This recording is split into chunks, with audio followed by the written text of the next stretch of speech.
Tyler Ashford didn't knock. The conference room door flew open like he owned the place, which, technically, his daddy did. I was mid-sentence explaining our AES 256 encryption protocol to 3 Pentagon officials when this kid strutted in wearing a suit that probably cost more than most people make in a month. "Mason, we need to wrap this up," he announced, not even looking at our guests. "I have real business to discuss." 22 years in Navy signals intelligence teaches you to read situations fast. I'd handled classified briefings with admirals who could end careers with a word. This wasn't tactical incompetence. This was deliberate disrespect. Colonel Barnes, who'd been taking notes on our cybersecurity architecture, slowly looked up. Next to him sat Dr.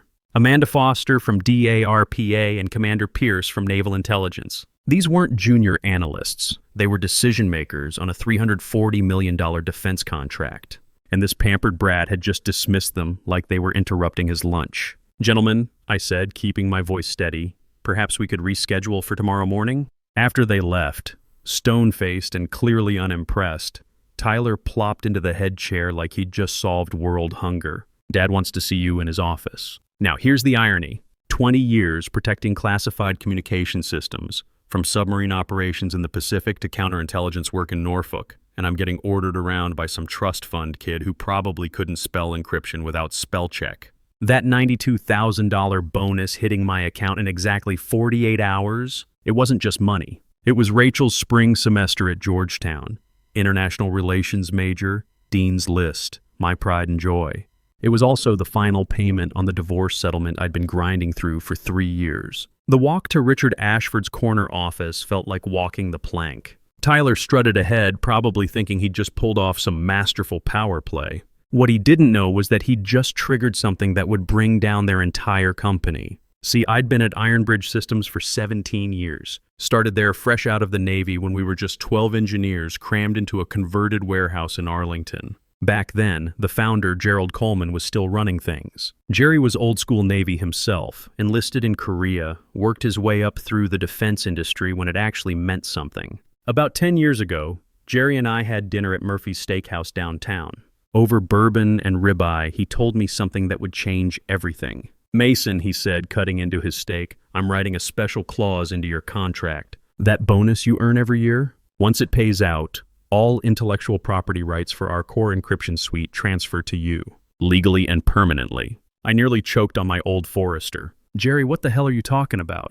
"Protection," he said simply. "For you, for the technology, for everything we've built. Board can't sell it, can't give it away, can't let some incompetent heir destroy it." At the time, I thought he was being paranoid. The company was stable, profitable, growing, but Jerry had survived 3 market crashes and 2 hostile takeover attempts. He knew storms could come from anywhere. "As long as you stay employed and keep doing good work, this clause never matters," he said. "It's insurance, nothing more." That clause sat dormant for a decade. Every year, I'd get my bonus, the IP rights would briefly transfer to me, then automatically revert back to Ironbridge when I showed up for work the next day. Clean, simple, legal. As long as I stayed employed, the company kept its crown jewels. But Tyler had just changed the game. Standing outside his father's office, I could hear raised voices through the heavy oak door. Richard Ashford wasn't just the CEO, he was fighting for his legacy. 6 months ago, he'd announced a merger with Lancaster Defense Solutions, a $280 million deal that would make Ironbridge the leading cybersecurity contractor on the East Coast. Problem was, that merger depended entirely on our encryption suite, the technology I designed, built, and protected for nearly 2 decades. Without it, Ironbridge was just another tech company with fancy offices and government connections. The encryption suite wasn't just software. It was a complete security architecture built around RSA 4096 key exchanges, quantum-resistant algorithms, and hardware security modules I'd designed specifically for defense applications. Pentagon had been using our stuff for everything from drone communications to naval fleet coordination. You can't just replace that overnight. Richard had been betting everything on this Lancaster deal. The defense industry was consolidating fast, and companies that couldn't scale up were getting eaten alive by the big players like Raytheon and Northrop. The door opened. Richard looked like he'd aged 5 years in the past month. Tyler bounced in behind me, barely containing his excitement. "Mason," Richard said, not bothering with pleasantries, "we're making some organizational changes." Tyler stepped forward, practically vibrating with anticipation. This was his moment. Effective immediately, Tyler announced, sliding a termination letter across the mahogany desk. Your employment with Ironbridge Systems is terminated. I looked down at the paper. Clean, professional, final. The date stamp showed today's date, exactly 48 hours before my bonus was scheduled to pay out. The termination was effective immediately. No 2 weeks notice. No transition period. Just pack your stuff and get out. Richard couldn't meet my eyes. 20 years in the Navy teaches you to recognize when someone's following orders they don't believe in. HR will handle the transition details, he said quietly. Tyler was practically glowing. He thought he was being clever, cutting me out right before payday. Save the company 92 grand and get rid of a guy who'd been around long enough to remember when his daddy actually worked for a living. I picked up the pen and signed without a word. No arguments, no protests, no threats. Just my signature on the dotted line. The silence in that room was deafening. Tyler had expected drama, shouting, pleading, maybe some desperate negotiation. Instead, I just stood up, straightened my tie, and headed for the door. "That's it?" Tyler called after me. "No speech, no threats?" I turned back, looking him dead in the eye. Good luck with the Lancaster merger. His confusion was perfect. He had no idea what he'd just done. Here's what 22 years handling classified stuff teaches you. The most dangerous secrets are the ones people forget they told you. HR was waiting outside like security guards. Professional, polite, efficient. They escorted me to my office, watched me pack my personal items, and walked me to the lobby. Standard corporate procedure when you're suddenly a security risk. The funny thing about being terminated 48 hours before a performance bonus, the company still owes you the money. Contract law is pretty clear on that. You earn it during the performance period, they pay it at the scheduled time. Tyler's timing wasn't just cruel, it was legally pointless. Except he'd forgotten about Jerry's clause. I got home to my empty apartment. Rachel was at Georgetown, Patty had taken the house in Fairfax, and fired up my computer. The countdown timer I'd built years ago showed exactly 47 hours, 23 minutes, and 14 seconds until bonus payment. When that timer hit 0, I'd owned the most valuable piece of technology Ironbridge had ever produced. And Tyler had just guaranteed I wouldn't be their employee when it happened. My phone started buzzing almost immediately. First call was from Captain Williams at Northrop Grumman. "Mason, what the hell's going on over there? Heard some punk kid fired you right before the Lancaster deal." Word travels fast in the defense contractor world, especially when it involves someone who'd spent 2 decades building systems that keep American assets safe overseas. "Just a corporate restructuring, Tony. Nothing I can't handle." "Mason, you built half the encryption systems the fleet runs on. If you're available, I've got 3 different projects that could use your expertise." I thanked him and let the next call ring through. Bradley Lancaster's name appeared on the caller ID. Brad was smart money. His company had been circling Ironbridge for 2 years, waiting for the right moment to make their move. "Mason," his voice was tight, controlled. "We need to talk." "I'm listening. My legal team just flagged something in the merger documents. There's a personnel clause that names you specifically as essential to the technology transfer. Says if you're not with Ironbridge at closing, we have the right to walk away." I leaned back in my chair, watching the timer count down. "That's interesting. Mason, I'm going to ask you straight. Are you still employed by Ironbridge?" As of 4 o'clock this afternoon, no. The pause stretched long enough for me to pour myself 3 fingers of bourbon. The good stuff. Blanton's single barrel that Rachel had given me for my last birthday. "Jesus," Brad finally said. "Do they know about the clause?" "I doubt it." Another pause. "Mason, what would it take to bring you on board with Lancaster directly?" Now that was the question I'd been waiting for. "Let me think about it. Things might be changing in the next day or 2. "What kind of changes?" "The kind that make this conversation a lot more interesting." I hung up and allowed myself a smile. Tyler had no idea how many dominoes he'd just knocked over. The next morning brought chaos. My phone was buzzing before I even got out of bed. Tony Williams from Northrop, Brad Lancaster himself, even some reporter from Defense Week. Ironbridge stock was already down 8% on merger uncertainty. By the time I finished my coffee, Tyler was calling. His voice had lost all its swagger from yesterday. "Mason, we need to talk." "I'm listening. There seems to be some confusion about your termination. Maybe we were too hasty." I almost laughed. Confusion, like accidentally firing your chief architect, was just a clerical error. "What kind of confusion, Tyler?" "Lancaster's lawyers are asking questions. About some clause in the merger documents. About your role in the technology transfer." "Ah," I said, taking a sip of coffee. "Section 12, subsection 4. Personnel continuity requirements. You know about it?" "Tyler, I helped write that clause. Lancaster insisted on it during negotiations. They wanted assurance that key technical personnel would remain through the integration period. The silence stretched. I could practically hear the wheels turning in Tyler's head, trying to figure out how he'd missed something so important. The answer was simple. He never read the contracts. Look, Mason, maybe we can work something out. Reinstatement, back pay, maybe even a retention bonus. I'm not coming back, Tyler. What do you mean you're not coming back? Mason, this is your life's work. This is your company. No, I said quietly. This was my company. Now it's just another place where people make bad decisions. I hung up and went for a run. 5 miles through Arlington, past the Pentagon, past the memorials, past all the places that reminded me why the work mattered. The encryption systems I'd built weren't just software. They protected American lives. Navy ships in the South China Sea, Army units in Syria, Air Force drones over Afghanistan. Every time some terrorist tried to intercept our communications, my code kept them in the dark. Tyler didn't understand that. To him, it was just another product to monetize. When I got back, my old Navy buddy Steve Carter was calling from his job at Raytheon. Mason, heard you got the boot from Iron Bridge. Richard Ashford lose his mind? His son made the call. Tyler, that preppy little weasel? Hell, Mason, he couldn't find his ass with both hands and a GPS. What's Richard thinking, letting that kid run personnel decisions? Beats me, Steve. But it's done now. Well, if you're looking for work, we could use someone with your clearance level.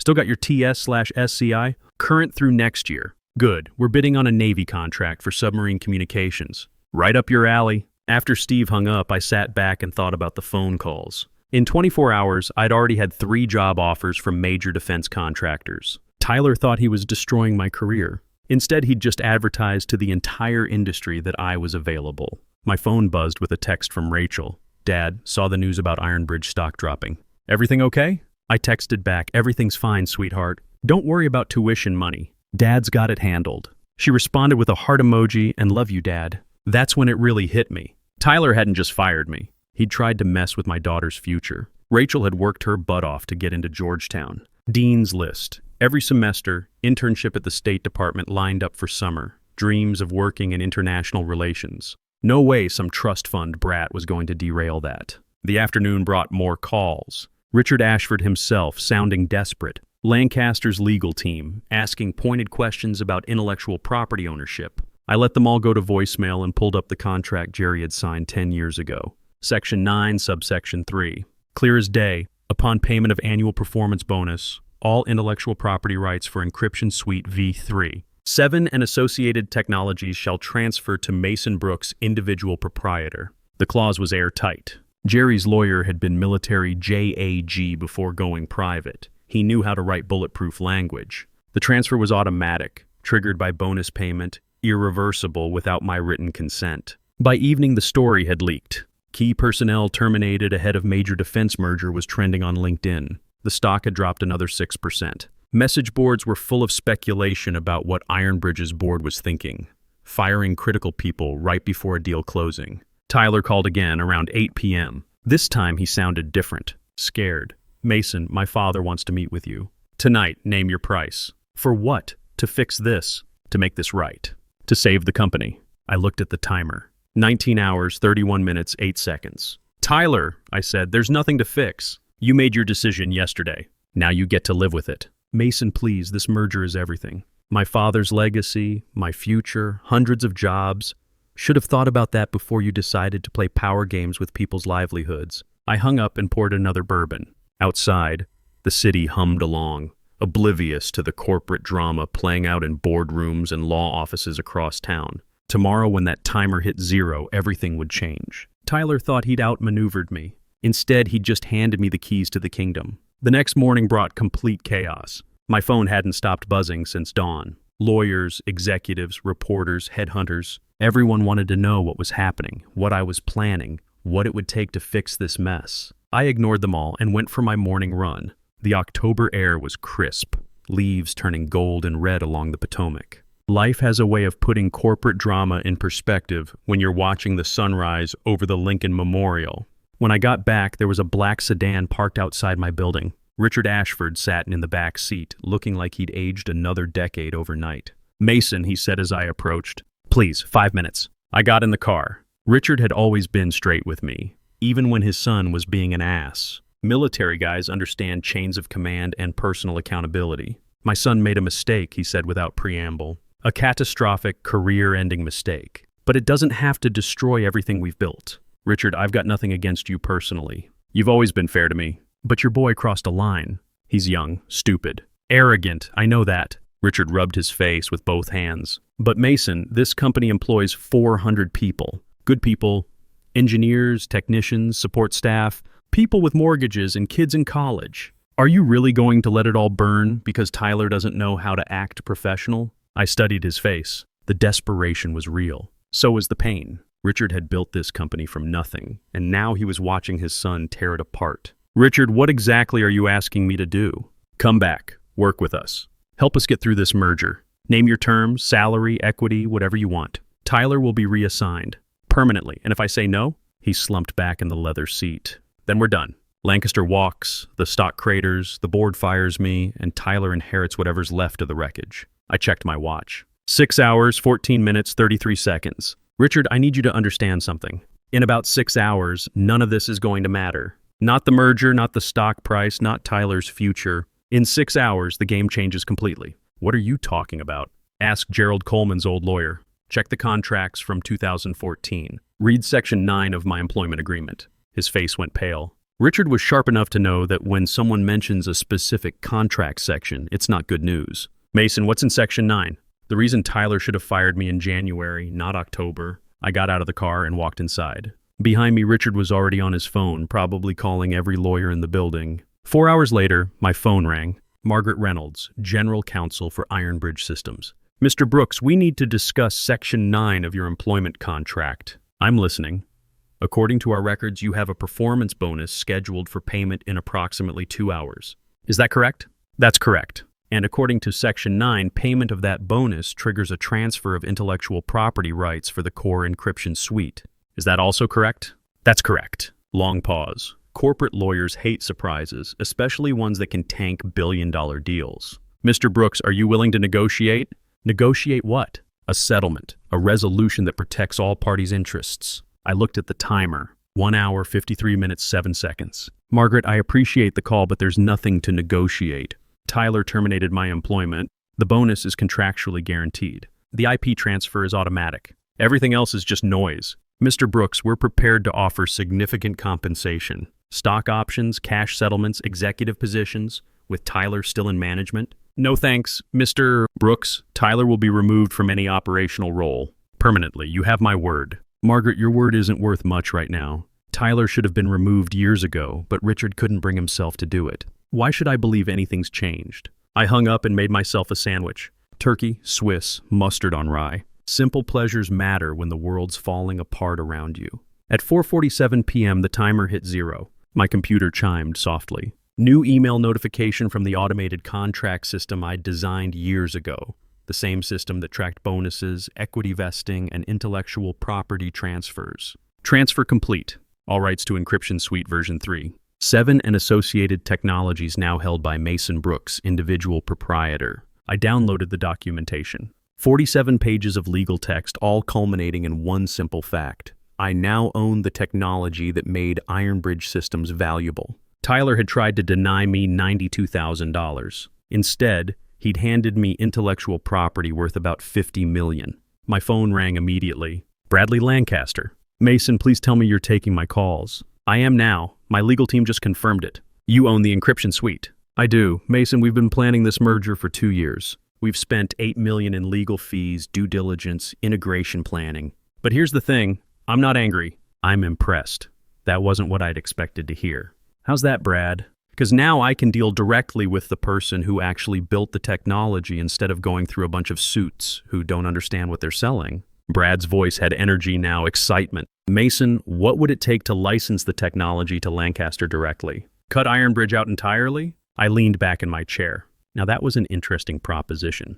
I'd need to see a proposal. I can have something to you in 2 hours. Full licensing agreement, equity participation, complete creative control. Mason, you built this technology. You should be the one who decides how it gets used. Make it good, Brad. I've got other calls to return. The Lancaster proposal arrived via encrypted email while I was finishing dinner. Prime rib at Morton's, bottle of Cabernet, chocolate cake for dessert. Exclusive licensing agreement. Minimum guarantee of $75 million over 5 years. Equity participation in Lancaster Defense Solutions. Complete creative control over technology development. And here's the kicker. They wanted to hire my entire engineering team from Iron Bridge. Not bad for a day's work. I called Brad from the restaurant. I've reviewed your proposal, and it's acceptable, with some modifications. What modifications? I want Tyler Ashford permanently barred from any role in the combined company. I want Richard Ashford to publicly acknowledge that his son's actions caused the situation. And I want a formal apology. Mason, that's pretty harsh. Brad, Tyler terminated me to avoid paying a $92,000 bonus. Because of his decision, Ironbridge has lost their most valuable asset. Their stock has cratered, and 400 people might lose their jobs. You want harsh? I could sell this technology to their competitors instead. Silence on the other end. I'll make the calls, Brad said finally. The news broke the next morning like a tsunami hitting the financial district. Defense contractor acquires encryption technology and direct deal, bypasses merger. Every major business outlet picked up the story within hours. Ironbridge stock opened down 43%. Trading was halted twice in the first hour. Phone calls were flooding in from investors, reporters, and competitors. The defense contracting world is smaller than people think. And when something like this happens, everyone wants to know how it went down. Richard Ashford held a press conference at noon. Standing behind a podium in Ironbridge's corporate headquarters, he looked like a man who'd lost everything, which technically he had. Yesterday, Ironbridge Systems lost the rights to our core encryption technology due to a personnel decision made by my son, Tyler Ashford, he read from prepared remarks. This decision was made without board approval and without understanding the contractual implications. As a result, Tyler has been terminated from his position and will have no future role in this company. He paused, visibly struggling with the next words. 20 years of building a company, and it all came down to this moment. I want to publicly apologize to Mason Brooks, whose termination was unjustified and has caused irreparable harm to our company and our shareholders. Mr. Brooks served Ironbridge with distinction for 17 years and deserved far better treatment. Tyler wasn't at the press conference. Word around the industry was that he'd been escorted from the building by security that morning, his company credit cards canceled, his access revoked. Some trust fund kid learns the hard way that daddy's name only protects you so far. My daughter called that afternoon. She's smart as hell, studying international relations and probably destined for bigger things than her old man ever dreamed of. Dad, I saw the news. Are you okay? I'm fine, sweetheart. Better than fine, actually. The news said your old company lost some big contract because they fired you. That's crazy. Sometimes people make bad decisions, kiddo. The important thing is how you respond to them. What are you going to do now? I looked out the window of my new corner office at Lancaster Defense Solutions. Bigger than my old one, better view, and filled with engineers who actually wanted to be there. I'm going to build something new, something better, and I'm going to make sure your college tuition is never a problem again. Dad, you know I'm proud of you, right?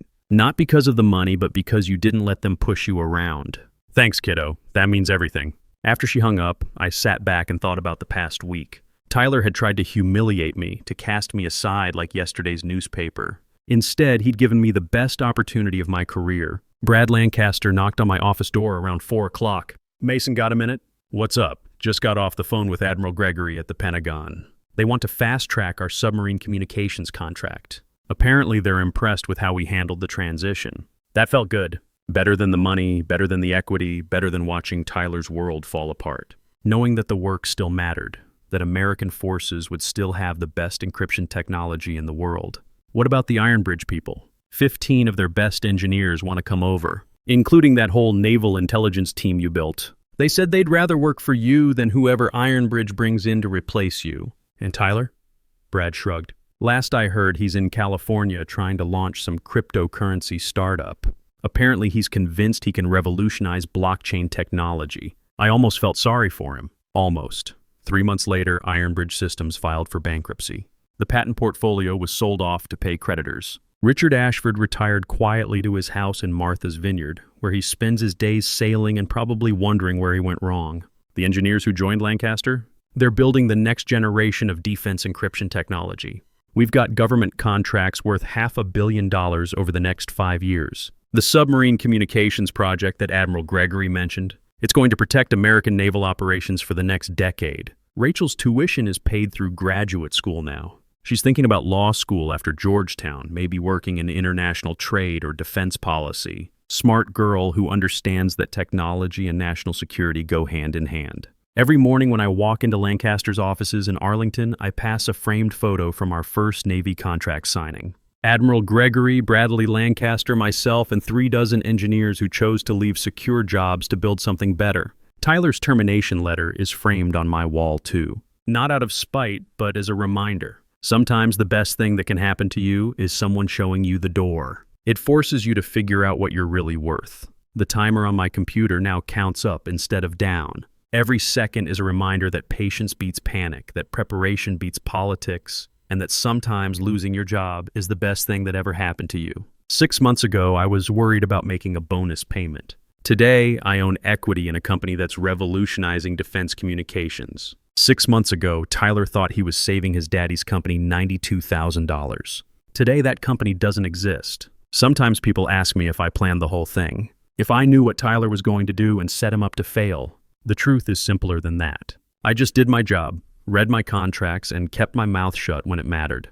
Gerald Coleman taught me that the best protection isn't a weapon. It's being too valuable to lose and too dangerous to cross. Tyler never learned that lesson. His loss became my gain, and his mistake became my opportunity. These days, when young engineers ask me for career advice, I tell them 3 things.